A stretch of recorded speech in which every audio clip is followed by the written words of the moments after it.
प्रवर्तन निदेशालय ने किसी दौर में राज्य की सर्वाधिक चर्चित और सर्वाधिक शक्तिशाली महिला अधिकारी के रूप में पहचाने जाने वाली सौम्या चौरसिया को गिरफ्तार किया है। ईडी ने यह गिरफ्तारी 16 दिसंबर को शाम 5:30 बजे की है, जबकि सौम्या चौरसिया करीब 2 बजे पहुंची थी ईडी कार्यालय। उन्हें ईडी ने समन्स देकर बुलाया था। गिरफ्तारी क्यों हुई और इस गिरफ्तारी पर उनके अधिवक्ता का क्या अभिमत है, इसकी पृष्ठभूमि और क्या है जिसको लेकर तमाम चर्चाएं हो रही हैं, इसी पर जानकारी देने आपके सामने हाजिर हुआ हूं। नमस्ते, मेरा नाम है याज्ञवल्क्य। राज्य प्रशासनिक सेवा की अधिकारी हैं सौम्या चौरसिया, जो कि निलंबित हैं और भूपेश कार्यकाल में, जो कि मुख्यमंत्री थे कांग्रेस शासनकाल में, उस मुख्यमंत्री सचिवालय में उप सचिव थी सौम्या चौरसिया। और सौम्या चौरसिया का हुकूक और रुतबा ऐसा था कि किसी भी अधिकारी की ये क्षमता नहीं थी कि वो नींद में भी रहे अगर, तो सौम्या के आदेश के खिलाफ या सौम्या के विरुद्ध कोई सपना भी देख ले। ये सौम्या चौरसिया का औरा था। वे तत्कालीन मुख्यमंत्री भूपेश बघेल की बेहद विश्वास पात्र रहीं और इसीलिए सरकार के हर निर्णय में उनका दखल साफ तौर पे नज़र आता था। ना भी रहा हो तो उनकी छवि यही बनी कि कोई भी निर्णय जो सौम्या चौरसिया तय करती हैं वही सरकार का निर्णय होता है। सौम्या चौरसिया को भूपेश कार्यकाल में ही ईडी ने गिरफ्तार किया था। ईडी ने तब उन्हें गिरफ्तार किया था कोल लेवी स्कैम में। कोल लेवी स्कैम में सौम्या चौरसिया करीब 2.5 साल तक जेल में थी। बीते 6 महीने से वे जमानत पर हैं। सुप्रीम कोर्ट ने उन्हें कोल लेवी स्कैम में जमानत दी थी, इस शर्त के साथ कि उन्हें राज्य छोड़ना होगा, और सुप्रीम कोर्ट के डायरेक्शन के अनुरूप वो राज्य से बाहर बेंगलुरु में रह रही थी। तो उन्हें समन्स भेजा गया था ईडी के द्वारा और 12 तारीख को, यानी 12 दिसंबर को तारीख थी जबकि उन्हें पहुंचना था। सौम्या चौरसिया ने तब ईडी को यह सूचना दी कि सुप्रीम कोर्ट के डायरेक्शन है, वे राज्य में प्रवेश नहीं कर सकती जब तक कि पेशी जैसी कोई व्यवस्था ना हो, और उनकी पेशी की तारीख है, वो पेशी के लिए आएंगी और जब पेशी के लिए पहुंचेंगी तो यदि ईडी चाहे तो उस समय वो उपस्थित हो जाएंगी।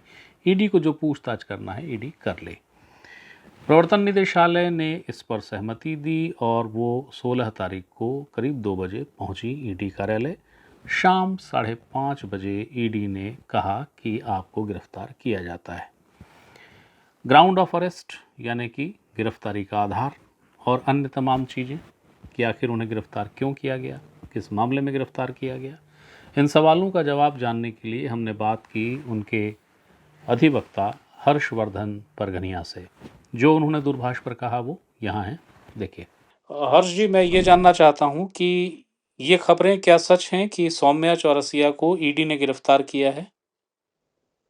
जी, उन्हें enforcement directorate Raipur zonal office के द्वारा ECIR नंबर 4, जो कि लिकर स्कैम से रिलेटेड है, उसमें आज समन्स के उपरांत बुलाया गया था और शाम को 5:30 बजे उन्हें अरेस्ट किया गया है।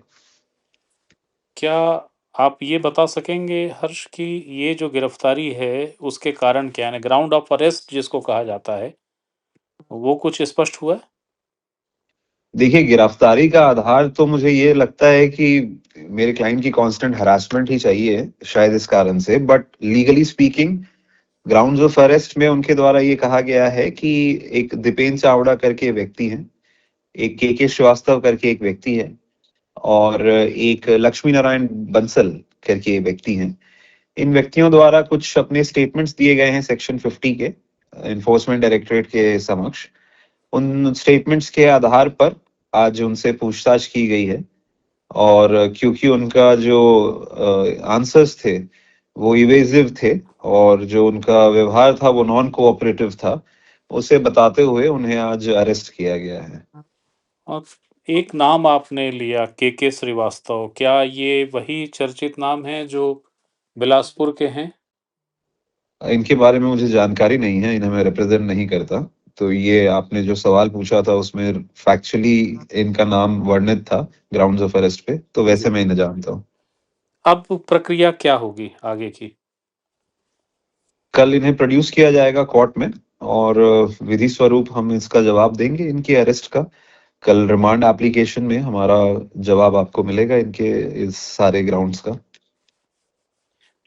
हालांकि शायद ये विधिक प्रश्न नहीं है, पर एक संयोग है।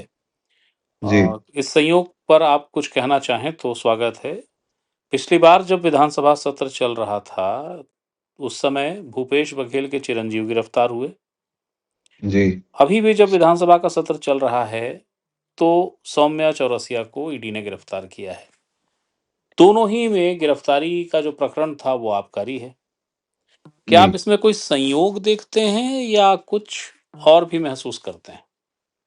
देखिए, मुझे तो ऐसा लगता है कि जिन व्यक्तियों को मैंने रिप्रेजेंट किया है, इनफैक्ट मैं स्टार्ट करूंगा एक पीछे और जाते हुए, कवासी लखमा जी, उन्होंने भी विधानसभा सत्र के दौरान कुछ सवाल पूछे थे और उसके उपरांत उनके घर एनफोर्समेंट डायरेक्टरेट की रेड हुई थी और सब्सिक्वेंटली वो अरेस्ट भी हुए थे। आपने जितने भी नाम लिए उन सारे नामों में हमारे कोर्ट के समक्ष में यही दलील रही है कि these are all political arrest. इनका वास्तविकता से कोई लेना देना नहीं है, क्योंकि किसी व्यक्ति को अगर 3 साल बाद 2 साल बाद फ्लिम्सिगल ग्राउंड्स में अरेस्ट किया जा रहा है, वो भी ऐसे व्यक्तियों के स्टेटमेंट पर जिन व्यक्तियों में से एक व्यक्ति के खिलाफ अरेस्ट वारंट ऑलरेडी इशूड है, जी। दूसरे व्यक्ति जिनको, जैसा मैंने पढ़ा था न्यूज़पेपर में, क्योंकि व्यक्ति का नाम मैंने देखा था के श्रीवास्तव, ऐसा मैंने पढ़ा था कि उन्हें कहीं पुलिस भोपाल से या कहीं से अरेस्ट करके लेके आई है, उनकी अरेस्टिंग हो गई है। फिर बाद में पता चला कि अरेस्ट रहते रहते ही उन्हें ईडी जो है बयान लेने के लिए लेकर जाती है अपने ऑफिस, ईओडब्ल्यू लेकर जाती है अपने ऑफिस बयान देने के लिए, और एफआईआर कोई और है जिसमें वो अरेस्टेड हैं। जी। तो थोड़ा क्वेश्चनेबल तो लगता है एजेंसीज का कंडक्ट।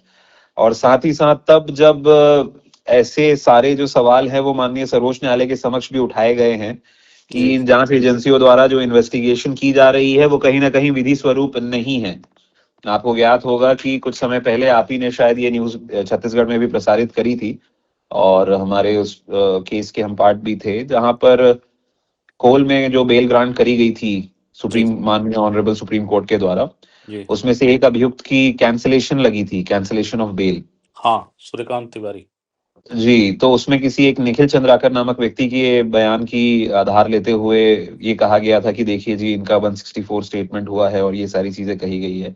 हम्म। तो एक बहुत ही अच्छी ऑब्जर्वेशन ऑनरेबल सुप्रीम कोर्ट से आई थी जब उन्होंने वो 164 स्टेटमेंट पढ़ा उस तथाकथित व्यक्ति का। जी।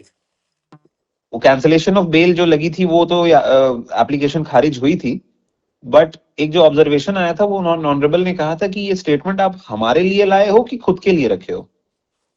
इंग्लिश में था, this statement is for us और is it for you. Even though ये ऑफिशियली इस ऑर्डर शीट्स का पार्ट नहीं है, ये तो नॉर्मल था। तो कहने का तात्पर्य ये है कि जो दो लाइनें हैं उनके बीच में जो पढ़ा जा सकता है वो सब पढ़ रहे हैं, जी। और न्यायालय के समक्ष जो ब्लैक एंड व्हाइट में लिखा जाएगा वो तो लिखा जाएगा ही सर। कल जो प्रक्रिया है उसका हम पालन करेंगे और वापस से उस सिस्टम में हम अपनी अर्जी लगाएंगे। बहुत बहुत शुक्रिया हर्ष जी, थैंक यू। Thank you. तो ये हर्ष थे जो बता रहे थे कि आखिरकार ग्राउंड ऑफ अरेस्ट क्या है। अब जहाँ तक आबकारी घोटाले का मसला है जिसमें कि सौम्या चौरसिया को गिरफ्तार किया है ईडी ने, तो उसमें एक नाम चौंका रहा है जिस नाम का जिक्र हर्षवर्धन कर रहे थे, के श्रीवास्तव। के श्रीवास्तव बिलासपुर के निवासी हैं, अरसे से जेल में हैं, और उन्हें लेकर यह कहा जाता है कि वो भूपेश बघेल के मुख्यमंत्रित्व काल में भूपेश बघेल के लिए अनूठे यज्ञ करते थे, अनूठी तंत्र साधनाएं करते थे, जिससे उनके राजनैतिक विरोधी भूपेश बघेल के निस्तेज हो जाएं, निष्प्रभावी हो जाएं। अलहदा है कि इन दिनों के श्रीवास्तव साहब खुद जेल में हैं। जो तंत्र क्रियाएं या पूजा वो भूपेश बघेल जी के लिए करते थे कथित रूप से, जिससे कि भूपेश राजनीतिक रूप से निष्कंटक रहें, वो पूजा शायद के श्रीवास्तव साहब अपने लिए सार्थक नहीं करा पाए हैं। मगर ये जानना बहुत गौरतलब है कि सौम्या चौरसिया की गिरफ्तारी में जो एक नाम है वो के श्रीवास्तव भी है। एक और नाम जिसका जिक्र हर्षवर्धन कर रहे थे, लक्ष्मी नारायण बंसल उर्फ पप्पू बंसल। इन्हें लेकर ये बचाव पक्ष यानी कि अभियुक्तों के अधिवक्ताओं की ओर से बार बार ये बात कही गई है, बताई गई है कि इनके विरुद्ध तो वारंट जारी है, एजेंसियों ने ही वारंट जारी कराया है कि ये नहीं मिल रहे हैं, लापता हैं। बचाव पक्ष के वकील ये बताते रहे हैं कि नॉन बेलेबल वारंट जारी रहते समय पप्पू बंसल लगातार एजेंसियों के दरबार में हाजिर होते रहे, उन्होंने बयान दर्ज कराए, उन्हीं बयानों के आधार पर अग्रिम कार्रवाई की गई। चैतन्य बघेल यानी भूपेश बघेल के चिरंजीव की गिरफ्तारी के पहले से लक्ष्मी नारायण और पप्पू बंसल को लेकर ये बातें रही हैं, और जो चैतन्य की गिरफ्तारी हुई यानी भूपेश बघेल के पुत्र की, उसमें लक्ष्मी नारायण बंसल के बयानों की अहम भूमिका बताई जाती है।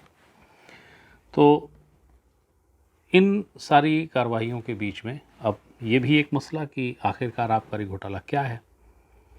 आबकारी घोटाला ये है कि एजेंसियों का दावा ये है कि राज्य में जो सरकारी शराब दुकानें 800 के आसपास, इन 800 शराब दुकानों में डिस्टिलर के यहाँ से शराब आती थी, देशी शराब, जिसमें होलोग्राम लगा होता था। वो होलोग्राम नकली लगाया जाता था, असली का रिकॉर्ड अलग इंदराज होता था, नकली का रिकॉर्ड अलग इंदराज होता था, और उस नकली होलोग्राम वाली शराब को बेचकर राज्य सरकार के खजाने को कम से कम 3200 करोड़ की चपत लगाई गई। यहाँ ध्यान देने वाली बात है वो ये भी है कि दो एजेंसियां इस मामले की जांच कर रही हैं। एक कर रही है ईडी, एक कर रही है ईओडब्ल्यू। आप दोनों का ही जब कैलकुलेशन देखेंगे कि शराब घोटाला हुआ यानी कि आबकारी घोटाला हुआ, वो कितने का हुआ, उसकी लागत राशि क्या थी, सरकार को कितने की चपत मिली, तो दोनों ही एजेंसियों के आंकड़े अलग अलग हैं। वो समझ में नहीं आता कि घोटाला एक ही हुआ है, एक ही कार्यकाल में हुआ, एक ही समय में हुआ है, तो उसके आंकड़े अलग अलग कैसे आ रहे हैं। बहरहाल इस मामले में ईडी ने कईयों को, यानी आबकारी घोटाले में कईयों को गिरफ्तार किया। ईडी के अनुसार इस मामले के किंग पिन हुआ करते थे अनिल टुटेजा, जो पूर्व ब्यूरोक्रेट हैं, और उनके इशारे, उनके संरक्षण में जो काम होता था, इस कार्टेल को जो संचालित करते थे, वो थे अनवर ढेबर। तो अनवर ढेबर, अनिल टुटेजा समेत कई लोग इसमें गिरफ़्तार हुए, और गिरफ़्तार होने के बाद जेल में भी रहे। ये भी गौरतलब है कि एक बार ऐसा हुआ कि ईडी की पूरी कार्रवाई ही सुप्रीम कोर्ट से ऐसा करारा झटका पड़ा कि शून्य में आ गई। उसके बाद फिर से एक कार्रवाई शुरू हुई, और एसीबी की जो एफआईआर है उसको आधार बनाते हुए ईडी ने फिर से उसमें कार्रवाई शुरू की। तो इस समय अनिल टुटेजा गिरफ़्तार हैं, अनवर ढेबर गिरफ़्तार हैं, केंद्रीय जेल में हैं, और हालिया दिनों भूपेश बघेल के पुत्र चैतन्य बघेल गिरफ़्तार हुए थे, और अब सौम्या चौरसिया गिरफ़्तार हुई हैं। तो जाहिर है कि अब ईडी जो सौम्या चौरसिया की भूमिका को लेकर जो भी कुछ बताएगी, वो बताएगी 17 तारीख को दिन के 11 बजे। क्यों बताएगी? क्योंकि तब सौम्या चौरसिया को लेकर कोर्ट आएगी। तो जब कोर्ट पहुंचेगी और उस समय जो कुछ जानकारी कोर्ट को दी जाएगी, जो अभिलेख बचाव पक्ष के वकीलों को मिलेंगे, जो कागज़ मिलेंगे, उस आधार पर जो जानकारी सामने आएगी वो लेकर मैं आपके सामने फिर हाजिर होऊंगा, और तब और बेहतर विस्तार से आपको ये बताने की भी कोशिश करेंगे कि जो आबकारी घोटाला है, शराब घोटाला है, उसमें क्या क्या हुआ है अब तक। वो बहुत विस्तृत सा विषय है, और अभी का विषय सिर्फ इतना था कि सौम्या गिरफ़्तार हुई हैं। तो सौम्या गिरफ़्तार हुई, क्यों गिरफ़्तार हुई, क्या कारण है, इसी पर केंद्रित ये खबर थी। और चूँकि सूचना महत्वपूर्ण थी, जानकारी ज़रूरी थी, और जैसा कि मैं कहता हूँ, हर सूचना और जानकारी पे अधिकार सिर्फ आपका है, मैं सिर्फ माध्यम हूँ।